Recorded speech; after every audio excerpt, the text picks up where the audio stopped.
শোণিতপুৰ জিলাৰ ঢেকিয়াজুলি ৰাজহ চক্ৰৰ অৰুণ চাহ বাগিচা আদৰ্শ বিদ্যালয়ত জ্ঞান বিজ্ঞান সমিতি অসমৰ ঢেকিয়াজুলি শাখাৰ উদ্যোগত আৰু ঢেকিয়াজুলি আঞ্চলিক বন বিষয়াৰ কাৰ্যালয়ৰ সহযোগত বিশ্ব পৰিৱেশ দিৱস পালন কৰা হয়। এই দিৱস উপলক্ষে বিদ্যালয় চৌহদত 10টা বিভিন্ন জাতৰ গছ পুলি ৰোপণ কৰা হয়।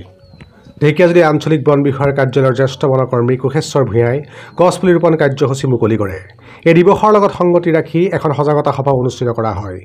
জ্ঞান বিজ্ঞান সমিতি অসমৰ ঢেকিয়াজুলি শাখাৰ সভাপতি তথা লোকনায়ক কমীয় কুমাৰ দাস মহাবিদ্যালয়ৰ অধ্যক্ষ ডক্টৰ সুখদেৱ অধিকাৰীৰ সভাপতিত্বত অনুষ্ঠিত সভাখন উদ্বোধন কৰে অৱসৰপ্ৰাপ্ত শিক্ষক মোহন কুমাৰ ছেত্ৰীয়ে।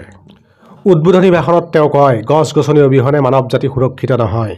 সেইবাবে আমি পৰ্যাপ্ত পৰিমাণে গছ পুলি ৰুব লাগে। তেওঁ পুনৰ কয়, মানুহৰ অৱহেলাৰ বাবে প্ৰদূষণৰ মাত্ৰা বাঢ়িছে। মাটি, পানী, বায়ু প্ৰদূষিত হৈছে। প্ৰদূষণ নিয়ন্ত্ৰণৰ বাবে সজাগতা সৃষ্টিৰ প্ৰয়োজন আছে বুলি ছেত্ৰীয়ে ভাষণত উল্লেখ কৰে।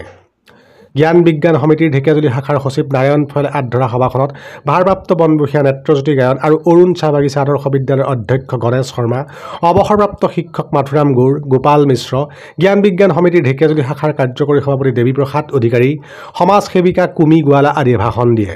সভাত চলিত বৰ্ষৰ হাইস্কুল শিক্ষান্ত পৰীক্ষাত প্ৰথম বিভাগত উত্তীৰ্ণ হোৱা অৰুণ চাহ বাগিচাৰ বিদ্যাৰ্থী বিভাস গোৱালক জ্ঞান বিজ্ঞান সমিতিৰ তৰফৰ পৰা সম্বৰ্ধনা জনোৱা হয়। অৰুণ চাহ বাগিচা তেখেতসকলে আমাৰ ছাত্ৰ ছাত্ৰীক গ্ৰুমিং কৰিম বুলি কৈছে।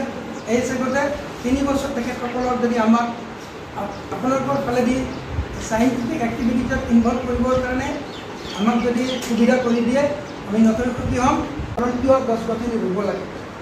আমি যিখিনি বস্তু আমি সদায় আলোচনা কৰোঁ, জানো, কিন্তু কৰ্মক্ষেত্ৰত আমি ইমপ্লিমেণ্ট নকৰোঁ। লগাবা তাৰ গুৰুত্ব কি আছে, বাণিজ্যিক গুৰুত্ব বা বাকীখিনি সামাজিক গুৰুত্ব যিখিনি আছে, ধৰ্মীয় হিচাপে যিখিনি গুৰুত্ব আছে সেইখিনি আমি গছ-গছনি লগোৱাৰ আগত আমি চিন্তা কৰিম।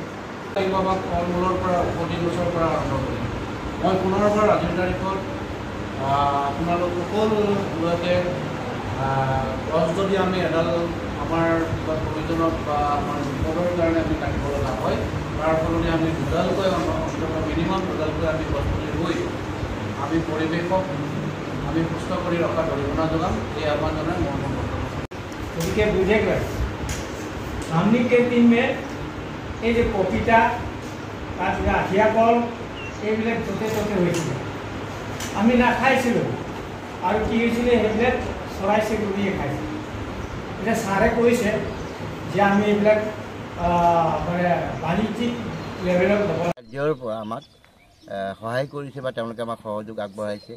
এই চেগতে আমি বন বিভাগক বা বিশেষকৈ ঢেকিয়াজুলি আমাৰ যিটো বন বিভাগ আছে তেওঁলোকক আমি ধন্যবাদ জ্ঞাপন কৰিছোঁ।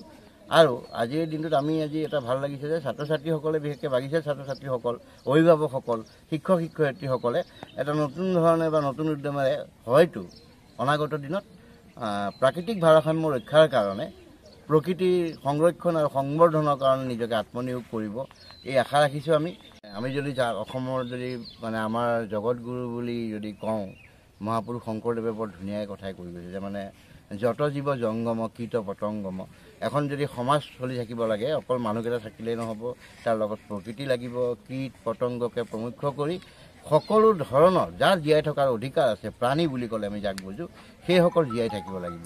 আৰু জীয়াই থাকিব লাগিলে তাৰ প্ৰথম আৰু প্ৰধান চৰ্ত হ'ল প্ৰকৃতিক আমি প্ৰকৃতিৰ যিটো ভাৰসাম্যতা আমি ৰক্ষা কৰিব লাগিব।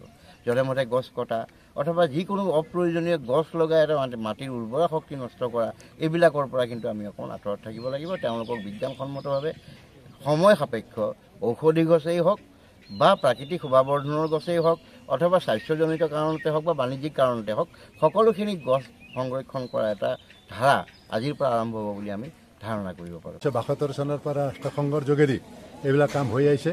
এতিয়া বহুতখিনি ঠাইত য'তে ত'তে আজি বিভিন্ন ঠাইত গছপুলি ৰোপণ কৰা হৈছে। এইটো চলি থাকক। এইবিলাক বিষয়ে জ্ঞান দিবৰ কাৰণে চেষ্টা কৰিম। ধন্যবাদ।